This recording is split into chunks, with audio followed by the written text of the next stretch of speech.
বন্ধুরা, ভারত এবার পঞ্চম নয়, ডিরেক্টলি ষষ্ঠ প্রজন্মের যুদ্ধবিমান তৈরি করতে চলেছে, তাও আবার একসাথে দুটো।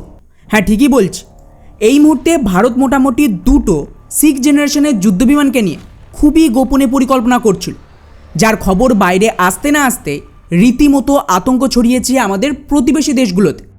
কারণ এই পুরো খবরের সবচেয়ে বড় টুইস্ট হল, এই যে যুদ্ধবিমান, এটা ভারত একা তৈরি করছে না, বরং এর জন্য তো 5 থেকে 6টা দেশের সাথে প্রপার নেগোসিয়েশন চলছে, এবং ওদের সাথে মিলেই ভারত কিন্তু এই পুরো যুদ্ধবিমানকে তৈরি করবে।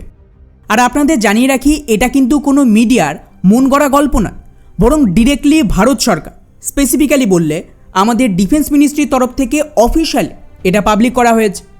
ফলে সরকার যেখানে অফিশিয়ালি এটা ডিক্লেয়ার করে দিয়েছে, তারপর তো আর কিছু ডাউট থাকার কথাই নয়।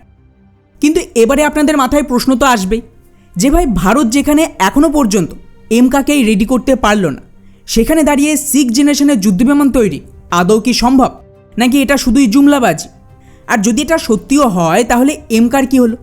ভারত কি তাহলে এমকাকে সরিয়ে ডিরেক্টলি আরও আধুনিক যুদ্ধবিমান চাইছে?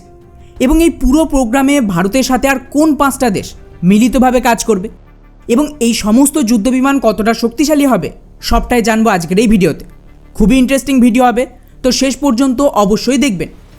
তো বন্ধুরা, গত 18ই মার্চ একটা বড় খোলাসা হয়, যেখানে আমাদের ডিফেন্স মিনিস্ট্রি পার্লামেন্টের স্ট্যান্ডিং কমিটিতে একটা 200 পেজের রিপোর্ট জমা দেয়।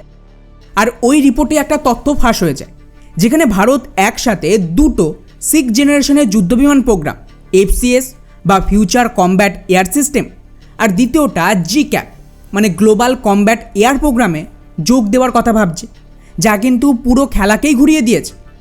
কেননা ইতিমধ্যেই আমাদের দেশীয় 4th জেনারেশন আর 4.5 জেনারেশনের যুদ্ধবিমান রেডি হয়ে গেছে, এবং এখন 5th জেনারেশনের এমকার ওপরেও কাজ চলছে।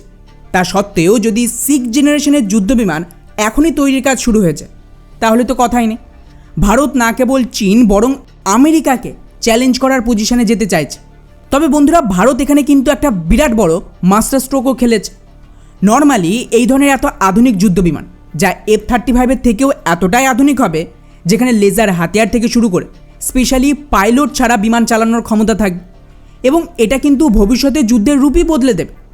এই ধরনের বিমান তৈরি সহজ কাজ নয়।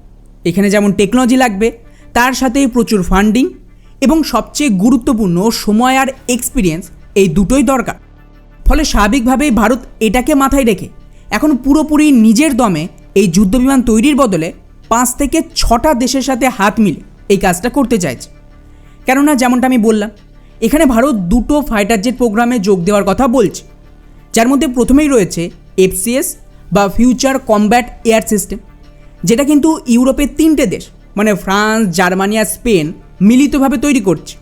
আর দ্বিতীয়টা হলো GCAP বা গ্লোবাল কমব্যাট এয়ার প্রোগ্রাম, যেটা জাপানের নেতৃত্বে ব্রিটেন আর ইটালি মিলিতভাবে তৈরি করছে।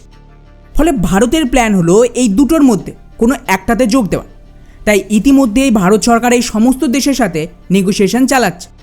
কিন্তু দাঁড়ান, এখানে একটা টুইস্ট আছে, আর সেটা হলো এই সমস্ত দেশ ইতিমধ্যেই ভারতকে এখানে যুক্ত করার জন্য অফার দিয়েছিল।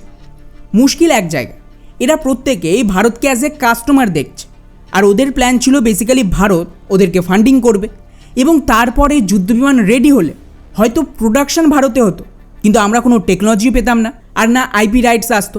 এগুলো কিন্তু ওই দেশগুলোর হাতেই থাকবে। এখন স্বাভাবিকভাবেই যদি আমরা টেকনোলজি না পাই বা IP রাইটস না পাই, এগুলো নিজেদের ইচ্ছে মতন রপ্তানি করতে না পারি, বা এর থেকে অন্য ফাইটার জেট তৈরির ক্ষমতা না আসে, তাহলে এতে ভারতের তো কোনো ফায়দা নেই। ওরাও বেসিক্যালি ভারতকে রাশিয়ার মতনই ধোঁকা দেওয়ার চেষ্টা করছিল। যেভাবে রাশিয়া আমাদের FGFA প্রোগ্রামে ধোঁকা দিয়েছিল, এক্স্যাক্টলি সেম কাজ এই দেশগুলো করতে চাইছে। তাই ভারত কিন্তু সেম ভুল দ্বিতীয়বার করেনি। এবারে খুব মন দিয়ে শুনবেন যে কিভাবে ভারত ওদেরকে ঘোল খাইয়ে এই টেকনোলজি পাওয়ার সাথেই 6th জেনারেশনের যুদ্ধবিমান তৈরির প্ল্যান করেছে। আপনাদের আমি বহু মাস ধরেই বলে আসছি যে আমেরিকান ডলার কোল্যাপস হতে শুরু করে দিয়েছে, এবং ইতিমধ্যেই আপনারা তো দেখেছেন বিশ্বজুড়ে সমস্ত দেশ ডলারের বদলে গোল্ডে শিফট করছে রিজার্ভ কারেন্সি হিসেবে। এমনকি রিসেন্টলি আপনারা শুনবেন আরব দেশগুলো পর্যন্ত এখন ভারতের সাথে লোকাল কারেন্সিতে ট্রেড করতে রাজি। অর্থাৎ সহজ ভাষায়, যদি তেল না কেনা হয় ডলার দিয়ে, তাহলে তো ডলারের প্রয়োজন পুরোপুরি শেষ, এবং এটাকেই ভারত হাতিয়ার বানিয়েছে এখন ইউরোপের বিরুদ্ধে। কারণ ইরান যুদ্ধে আপনারা দেখেছেন কিভাবে কোনো ইউরোপিয়ান দেশ আমেরিকার জন্য আসেন এবং ইতিমধ্যে ওদের মধ্যে একটা ভাঙন যে ধরেছে তা স্পষ্ট। এর কারণ হলো এইসব ইউরোপের দেশ এত বছর ডলারের দমেই লাফাতো, এমনকি ওদের যে ইউরো ওটাও রিজার্ভ কারেন্সি, কিন্তু সেটাও ডলার ব্যাকিং ছিল। কিন্তু এখন যেহেতু ডলার কোল্যাপস করছে, তো আমেরিকা আগের মতন ফ্রি ডলারের ফান্ডিং দিচ্ছে না, আর না ইউরোপিয়ান ইউনিয়নের যে ইউরো কারেন্সি সেটাও টিকবে। তাই এমন পরিস্থিতিতে আমেরিকার সাথে থাকার তো কোনো মানে নেই, আর না ওরা আগের মতন ডমিনেট করতে পারবে। ওদের এখন খেটে খেতে হবে যেভাবে বাকি দেশগুলো মেহনত করে টিকে রয়েছে। ব্যাস, ভারত এটাকেই হাতিয়ার বানিয়ে ওয়েট অ্যান্ড ওয়াচ পলিসি নিচ্ছে, যার জন্য এখনও ভারত কিন্তু এই দুটো ফাইটার জেটের মধ্যে কোনো একটা ফাইটার জেটকে চুজ করেনি। উল্টে এটাকে যতটা সম্ভব ডিলে করছে আরও বছর দুয়েক মতন, মানে 2027-এর আগে ভারত এতে সাইন করবেন না। এর পেছনে ভারতের একটা তুখোড় অর্থনৈতিক চাল রয়েছে। কারণ যেমনটা বললাম, এখন বিশ্বজুড়ে যে ডলারাইজেশন বা ডলারের আধিপত্য কমানোর প্রক্রিয়া চলছে, তাতে ইউরোপের অর্থনীতি রীতিমতো টালমাটাল। রিপোর্ট বলছে যদি ডলার আরও দুর্বল হয়, তবে এয়ারবাস বা ড্যাসল্টের মতন বড় বড় ইউরোপিয়ান কোম্পানিগুলো ভারতের মতন বিশাল বাজার ছাড়া কিছুতেই টিকে থাকতে পারবেন। ফলে স্বাভাবিকভাবে ভারত এখন একটা শক্ত অবস্থানে আছে। ভারত জানে যে 2-3 বছর দেরি করলে এই ইউরোপিয়ান দেশগুলোই নিজেদের স্বার্থেই ভারতকে আরও বেশি টেকনোলজি ট্রান্সফার আর লোকাল প্রোডাকশনের অফার দেবে। অর্থাৎ ভারত তখন শুধু খদ্দের হয়ে থাকবে না, ভারত হবে এই প্রযুক্তির সমান অংশীদারি বা নিয়ার টু ইকুয়াল পার্টনার। চীন যেখানে ভেবেছিল যে তারা একাই আকাশ দখল করবে, সেখানে কিন্তু ভারতের এই কূটনৈতিক চাল আর 6th জেনারেশনের টেকনোলজি পাওয়া চীনের কপালে রীতিমতো ভাঁজ ফেলে দিয়েছে। আর যেমন কথা তেমনই কাজ। ভারত তো ইতিমধ্যেই ফ্রান্সের সাথে আলোচনা করেছে, আবার জাপানও ভারতকে জিপেকে আমন্ত্রণ জানিয়েছে। তাই এই মুহূর্তে ভারত প্যারালালি দুই পক্ষের সাথে আলোচনা চালিয়ে যাচ্ছে। যে পক্ষ আমাদের বেশি ফায়দা দেবে আমরা তাদের দিকে ঝুঁকে যাব। তবে এক্সপার্টরা বলছে যে ভারতের জন্য জাপানের জিপে কি সেরা হবে। কারণ প্রথমত জাপানের সাথে ভারতের সামরিক সম্পর্ক এখন তুঙ্গ। দ্বিতীয়ত জিপেকের ভেতরে ইউরোপিয়ানদের মতো ইগোর লড়াই বা আভ্যন্তরীণ কোনো সংঘাত নেই, যেখানে ফ্রান্স আর জার্মানি তো এখন নিজেদের মধ্যে লড়াই করছে যে এই ফাইটার জেটের কে কত শতাংশ কন্ট্রোল পাবে। উল্টো দিকে জাপানি আর ব্রিটিশরা অনেক বেশি প্রফেশনাল, তাই হয়তো ভারত আর জাপানের সাথে যোগ দিলে এই প্রোগ্রাম দ্রুত হবে এবং ভারত বেশি টেকনোলজি ট্রান্সফারও পেতে পারে। কিন্তু এবারে ডেফিনেটলি আপনাদের মাথায় একটা কমন প্রশ্ন তো আসা উচিত যে ভাই এই সমস্ত করলে আমাদের যে নিজস্ব এমকা প্রোগ্রাম চলছিল তার কি হবে? ওয়েল, এর জন্য নিশ্চিত থাকুন, ভারত তার আত্মনির্ভর ভারতের লক্ষ্য থেকে এক চুলো সরছে না। এই গ্লোবাল প্রজেক্টগুলো হবে এমকার জন্য একটা বুস্টার ডোজের মতো। বাইরের প্রযুক্তি আর ভারতের এই যে নিজস্ব ইঞ্জিনিয়ারিং, এই দুই মিলে তৈরি হবে একটা হাইব্রিড 6th জেনারেশনের যুদ্ধবিমান, যা চীন তো বটেই আমেরিকার F-35কেও কড়া টক্কর দেবে। তাই এমকা যেমন চলছে তা চলবে, কিন্তু প্যারালালি এই দেশগুলোর সাহায্যে ভারত 6th জেনারেশনের টেকনোলজিও পেয়ে যাবে।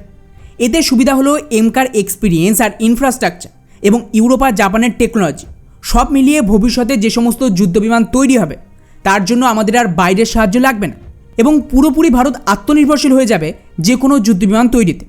এমনকি বেস্ট পার্ট, যদি ভারত ফ্রান্স বা জাপানের সাথে এই ফাইটার প্রোগ্রামে যোগ দেয়, এতে কিন্তু আমরা ইঞ্জিনের টেকনোলজিও পেয়ে যাব, যেটা আমাদের জন্য সবচেয়ে বড় হেডেক। ফলে পুরো বিষয়টিকে নিয়ে আপনাদের কি মনে হয় নিচে অবশ্যই কমেন্ট করে জানাবেন। জয় হিন্দ।